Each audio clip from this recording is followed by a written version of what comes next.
I was wrong. Buying rental properties was not the path to financial freedom that I thought it was going to be. And that's probably going to make some real estate investors mad. And if I could go back, knowing what I know now, I would have built this portfolio completely differently. This isn't a real estate is bad video. I'm still investing and I'm still in the game. But there are some things I had to learn the hard way. And I don't want you to make the same mistakes that I did. For those that don't know me, hi, I'm Andrea. I work in the pharmaceutical industry doing clinical trials for oncology, and I've been building income outside of my W-2 for years now. I started in real estate, the way that most people do, house hacking, then a rental property, then another one. Then I learned about creative finance, and somewhere along the way, my entire strategy shifted.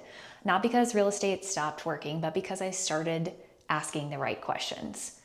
So today I'm pulling back the curtain on what I wish I had known before I bought my first property, what actually surprised me, and what I would do differently if I was starting from scratch right now. So here's the myth I bought into. When I started, I had the same picture in my head that I think most W-2 professionals have. You buy the property, collect the rent, build wealth, and eventually I could quit the job that I love but also sometimes burns me out a little bit. It sounded clean, it sounded logical, and it was almost completely wrong. Here's the thing that nobody ever really talks about. Even if you have a property manager, you're still running a business. You're managing the manager. You're fielding calls about vacancies. You're making decisions on repairs you didn't budget for. You're watching your numbers every single month and doing the math at 10 p.m. when you really should be sleeping. And if you're self-managing, it is a complete second job, full stop. No negotiation on that one. So here's what hit me hard about that. I already had a demanding job. I was flying around constantly. My job required me to be on. The last thing I needed was to hand myself another set of responsibilities and call it passive income. It certainly wasn't. But I did it anyway, because that's what you're supposed to do, right? But what passive income actually costs you? And this is where I think that the conversation gets really important for anyone who has a W-2 they actually like, or at least a W-2 that they're not yet ready to walk away from. There's cash flow and then there's net cash flow. And I don't just mean after expenses or factoring in a property manager or some unexpected repairs. I mean after the hour you spend on the phone with your property manager on a Tuesday afternoon and the mental energy you burned trying to figure out if you should replace the HVAC now or you should wait another year. After the weekend you drove 3 hours to walk through a property because something felt off. You could have been sipping wine, drinking Diet Coke or on a vacation somewhere, but instead you were doing this. That stuff has a cost. It doesn't show up on a spreadsheet. You're not factoring it in line by line. And so once I started asking, what does this cost me in my actual life, instead of what does this make me, everything really started looking different. So the thing I didn't know that I didn't know, right? So let me tell you the moment things actually clicked for me. I had put down over $300,000 between two properties. $300,000.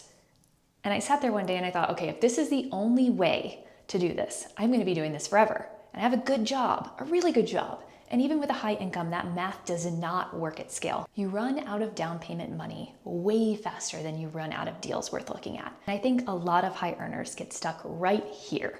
They make enough to get started, but not enough to keep going at that pace indefinitely, so they just stop. That's when someone introduced me to creative finance. And I'll be honest, my first reaction sounded like skepticism.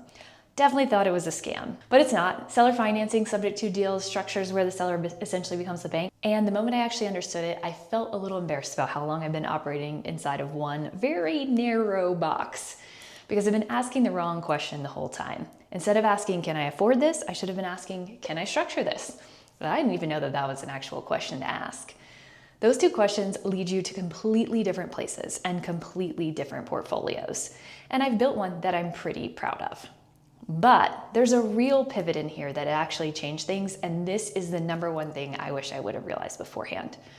The real turning point, the one I don't hear people talk about enough. I realized I didn't actually have to own the real estate to benefit from real estate. That's when I got serious about private money lending. And I want to be honest with you, this is not the flashy answer.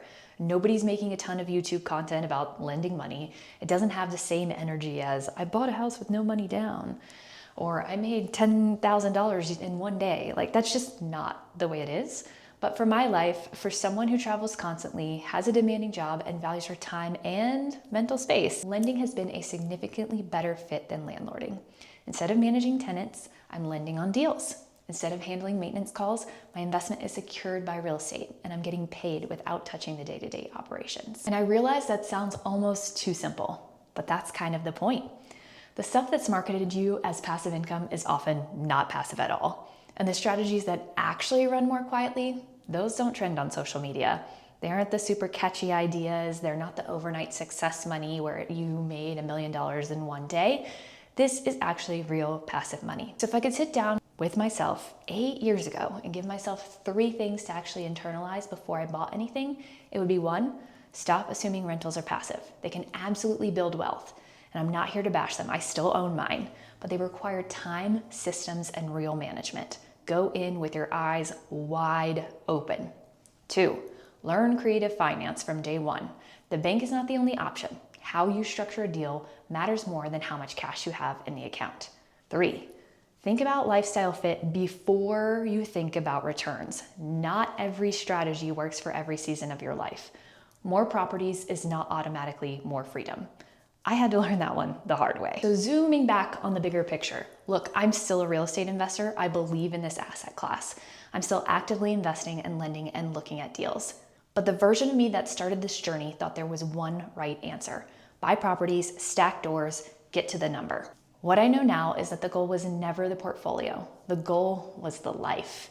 And the best investment strategy is the one that actually fits into the life that you're building, not the one you see in someone else's highlight reel. If you're a W-2 professional trying to figure out how to build wealth without trading your entire life for it, that's exactly why I'm making these videos. Hit subscribe because I'm going to be going deep on private money lending, creative finance, and how to build income streams that don't require you to become a full-time real estate operator. And I genuinely want to know, what's something you assumed about real estate that you're starting to question? Drop it in the comments. I'll read every single one. Let's talk about it.